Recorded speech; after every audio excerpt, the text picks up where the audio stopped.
Well, hi there. So, today I want to talk a little bit about two cameras, and these two being, firstly, the Adox, which I talked about a little bit in the last video. I had a little thought, and that was, it maybe is not as good as a color Helia on a Voigtländer Bessa 2, definitely not, but it should produce beautiful images after cleaning it off. Well, so I got on a hunt and got the Voigtländer Bessa 2.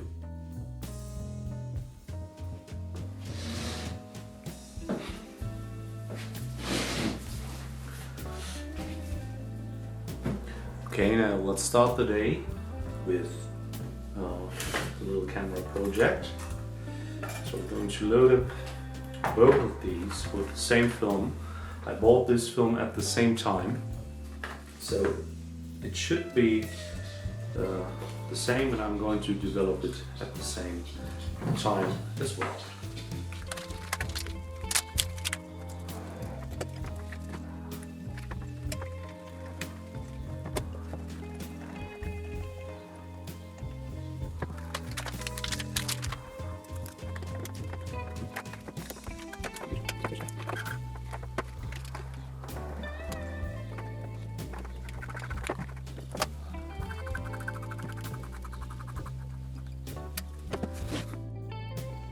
So the plan for today is to go on a little walk and find a shot that I like. My dog needs to go out, so that fits quite well. So I will see you in a couple of minutes when I found a scene that I like. Well, to get to the best view, I guess I need to climb a bit.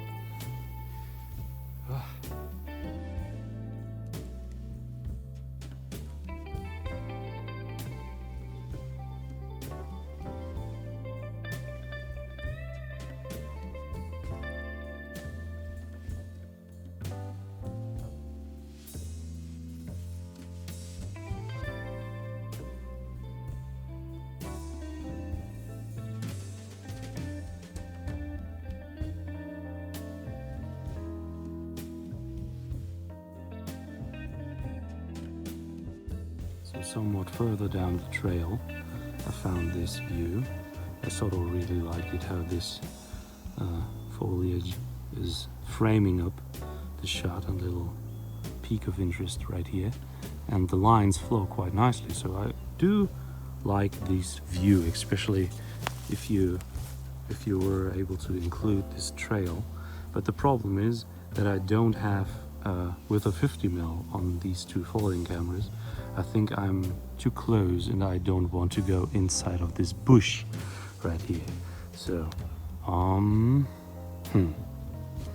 think maybe set up the shot right there or right here and then shoot in this direction. But no, maybe I'm not sure. Well, but I'm going to try to take a shot right here. Okay, so I found the spot right here. This is the frame that I'm going to shoot. Through the viewfinder, it looks like this. So I'm trying to capture this kind of framing effect of the foliage. And unfortunately, I'm not able to get this trail in there, but there's a little, it feels like a trail. Some people did go down this route right here, so, and you can see it in the picture, I think. Yeah, so the framing is done. By the way, to get this kind of level, or the way that I'm trying to get this camera level is by not by using leveling things on the camera. On the tripod it does not work anyways. So what I'm trying to do is I look at the top plate of the camera and look at the horizon line, and I'm trying to align these two at least somewhat. So in this way I'm hopefully able on getting this stuff somewhat level. And what we now need to do is to meter the scene, So let's get out the spot meter, and we actually will start by looking through here.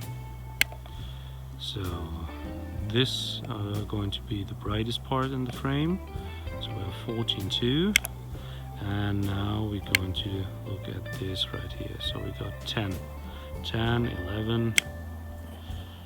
The darkest part is maybe up here. No, it's 11 as well. So okay, the middle point is right here. So 13, and then 12. So the darkest part is 10 to 11, so 10, 2 points, and the brightest part is 14, 2 points, which is very, very bright, of course.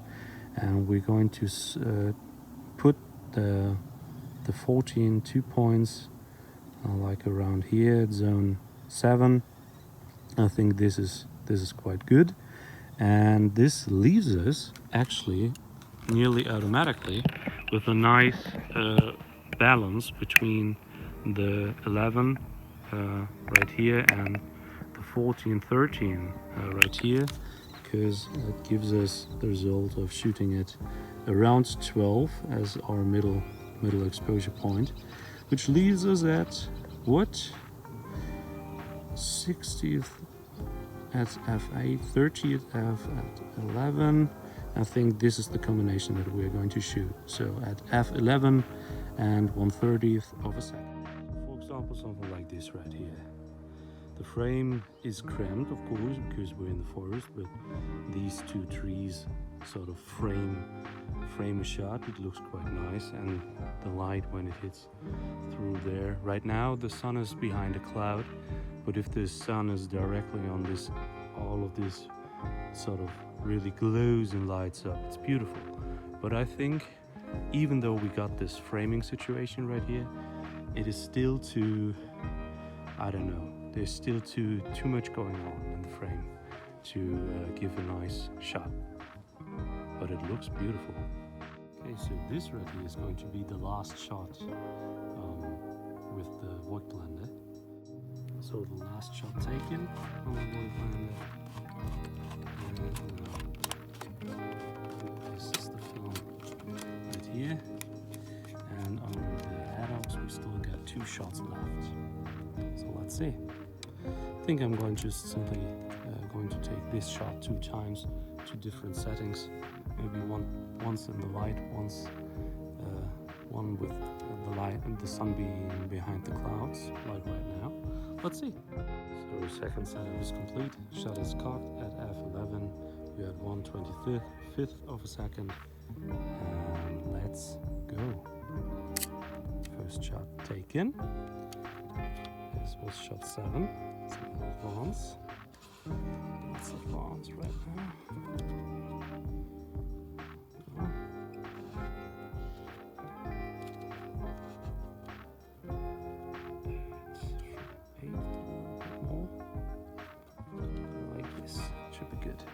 And now we wait until the sun comes out again, take the last shot, and we are through with this roll of film as well. And then a little comparison is nearly done, at least the shooting part of it. For that we need to develop the film, of course, and scan the negatives and look at our results. So the last shot is about to happen. The sun is coming through behind this cloud, and we're close to the finish line right now. Let's see. Yeah, the light returns. It's getting brighter and brighter. This little boy wants to eat. Oh my God. Yeah. All right, so it's getting closer and closer. There's the light. Nice. Okay. Let's wait a couple of seconds more. So we have harsh shadows again underneath the trees. There's the shadow from the cloud moving across the field. And we've got full sunshine again. Right now. And take the shot. Alright, so this was a last shot from the shoot. Nice. So should we go home then? Some food? Mm-hmm. Okay. Okay, so everything is packed up again. Oh, let's get on moving.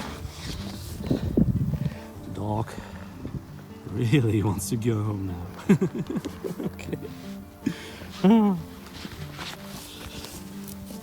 Oh, let's go then.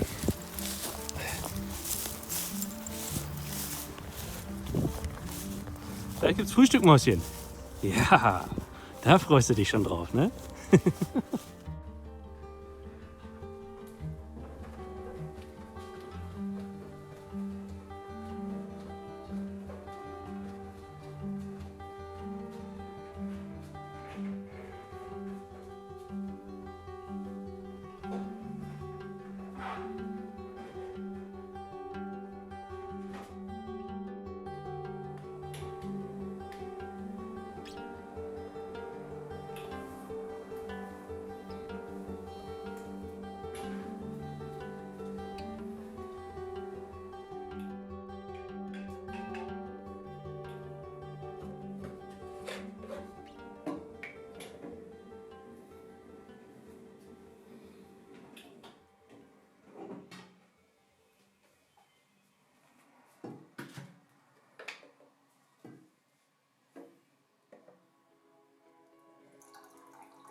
So let's go for the second walk then.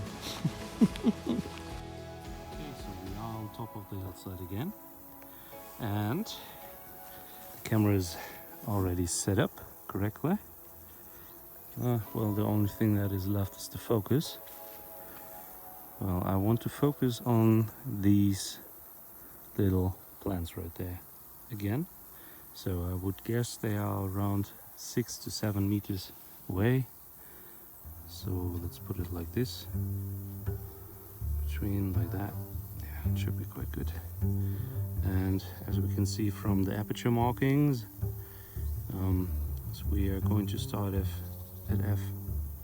Oh, that's a little bit loose. Need to tighten these screws.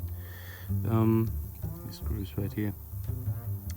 So we're definitely going to reach infinity, full infinity at f11. So let's put it like this. So we reach it at f11. So we definitely everything in focus correctly, not like last time. But the focus should be much more accurate after my work. So let's put it like this. Should be quite good. And now let's measure the scene. To measure the scene again, let's get up the light meter. Like last time. So we are still on the right setting. And let's see what the light meter gives us as a value.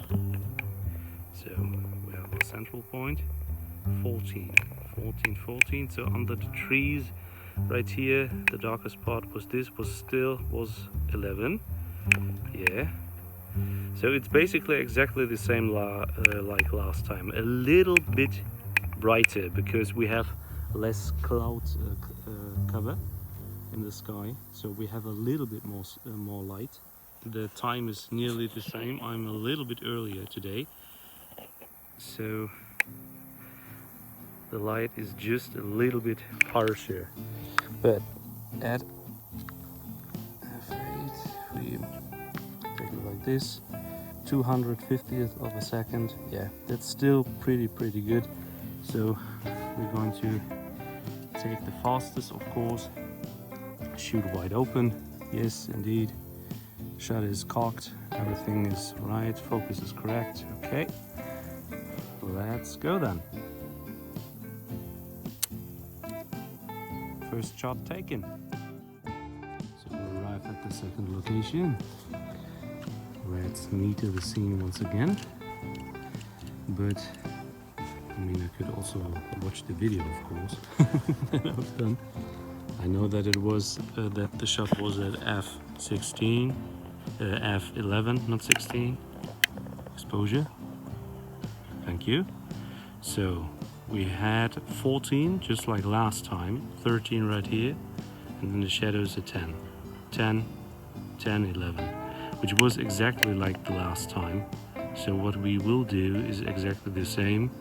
We're going to put the 14 in zone 7. So the 14, where is it? Right here, like around there. And then I shot at f11 at 1/30th of a second. So what I did was, I think I did it like that. I've put it at f11 and the shutter speed was 1/25th of a second, so exactly like that. Okay, everything is set up, so let's take the shot. So last time I said that I did not want to try to take this shot, but today I have one shot left in the roll, as I know, so I will try to take this shot. And I want to do it as well as a little bokeh shot test, in a way at least, because I want to try to focus on this little plant in the front right here. So let's just simply 1, 2, 3, 4, 5, 6, 7, 8, around 8 meters. Okay, around 8 meters. So let's set the focus. It's quite accurate as well already. And what we are going to do is we want to shoot wide open, And the metering of this scene might be a little bit interesting as well, because what we do right here is we meter for the shadows right here, which gives us a 7, like around a 7, 7, 7, 1 point, 7, 2 points, and the highlights gives us around 12, 12 at the very brightest point, nearly a 13, and the middle ground is like a 10, 10 to 11. So, and what we want to do right now is we want to put the highlights, so the 12, in zone 7. So we have automatically in the middle of our exposure is around 10, and our shadow parts like the 7, 2 points, 7. I want to do, let's push it a little bit. Let's push the 7 in zone 3. So we have still a little bit of information here in the shadows and the structures right here underneath the trees and the really dark parts, so we don't lose this information, so it does not get too dark. So we put this exposure right here in zone 3, and we get this 11. Well, let's middle it a little bit like this. So we get an exposure of f4 at 1/30th of a second. And what we do to shoot wide open, we have f4.5 of course, and we have 1/25th of a second as a shutter speed. So this fits this exposure quite well. So let's just simply take the shot, and I also of course want to take a vertical shot, because this was not something that I did in the last shoot. All right, so let's take the shot. So we arrived at our last location, the last shot of the roll, and what I do is to meter the scene. I know it from last time, I shot at f11, so that is exactly what I'm going to do right now. And to meter the scene, we meter in the shadow of the tree, which gives us a 12, and this is exactly what we're going to shoot for. This shadow, this lighter shadow in the trees. The trees itself, it's even got gets a little bit darker, which is okay. But if we measure for this shadow right here, which gives us a 12, and that is exactly what we're going to shoot for. So a 12 in the middle, which gives us at f11 a shutter speed of 1/30th of a second. So we're going to shoot at f11 at 1/25th of a second, and that is going to be our shot. And I believe that this was just like the last time that I've taken the shot. It was the same settings, I think.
it's beautiful.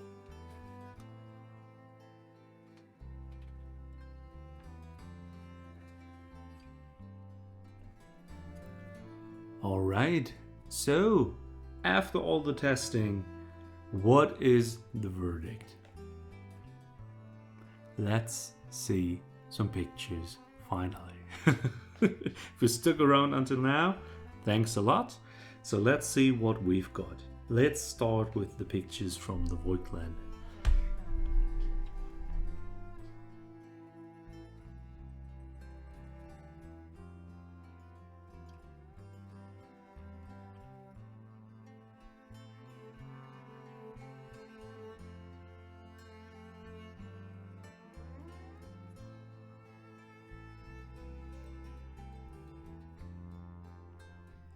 And now for comparison, the first shots that I've taken with the Adox.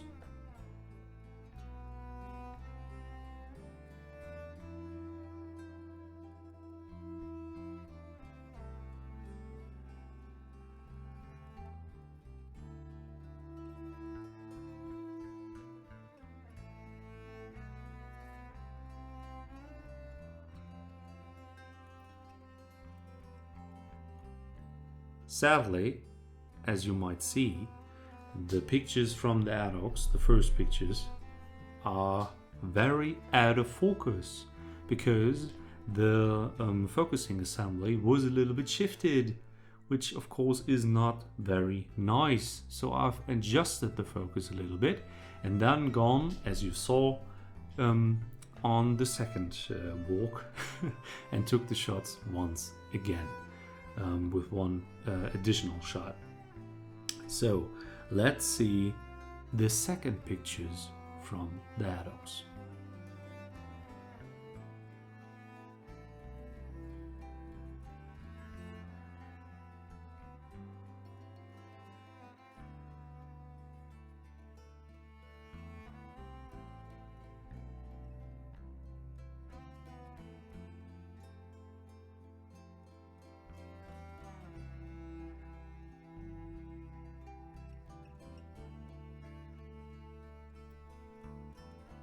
And after looking at the pictures, let's be honest.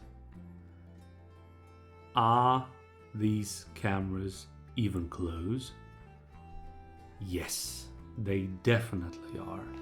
The biggest problem that the Adox has is the sort of strange light leaks that this camera has. And I think that they might come from, because it's also this sort of shape.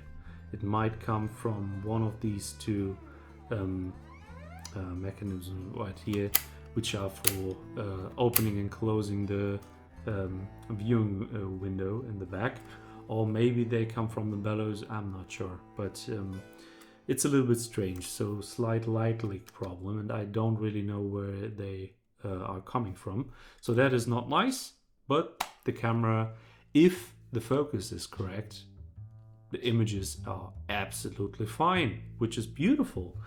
On the Voigtländer, definitely it is nice to have the built-in rangefinder. The ease of use and the smoothness is so much better with the Voigtländer in comparison to the little Adox. The thing that you are paying for in this camera is the build quality and the feeling that you got when you're using this camera, when you touch it even. You don't even have to use it, just the feeling when you touch the camera, pick it up, you immediately feel higher quality. And that is exactly what you're going to pay for. You don't pay for higher image quality. Of course, maybe that is the thing.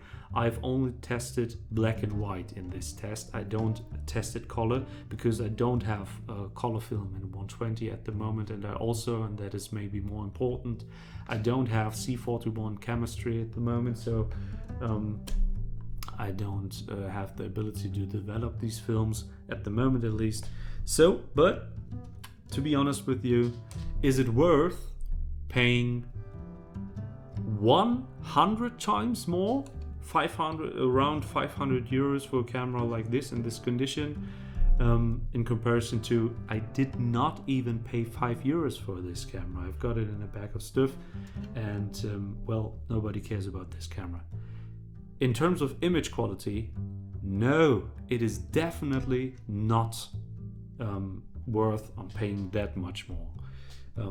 The people that are paying the amount of money for this camera, these people are using a Canon F1, a Nikon F3, a Leica M3, a Leica M6. These people are people that know their stuff and they want to have a premium feeling when using a camera like this. And that is why you spend this amount of money. And if you don't need that, if you just want to have nice pictures, don't spend the money, honestly. It's not worth it.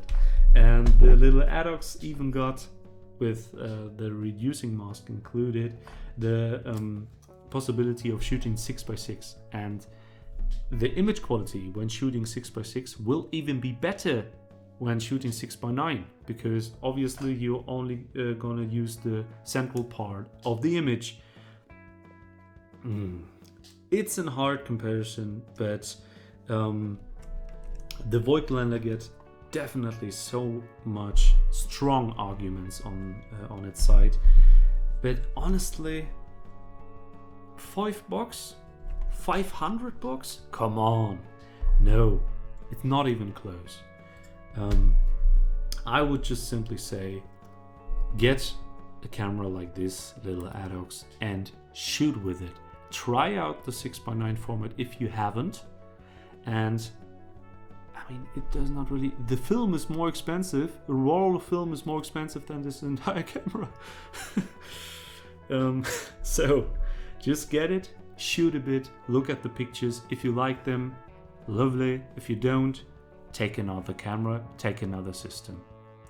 And if you really like the results, if you want to shoot it more, then maybe upgrade to a camera like the Voigtländer. But have in mind that you don't really upgrade for the image quality. What you're really upgrading for is the ease of use and the lovely feeling that you get when you're holding and using a camera like this. Alright, so I hope that you found this test somewhat interesting and helpful. If you have any sort of questions in your head about anything that you saw in this video or about these two cameras whatsoever, just write down a comment. I'm very happy to answer your comments, and I'm very happy to read your comments as well. So that was that for me. Have a great day. Cheers.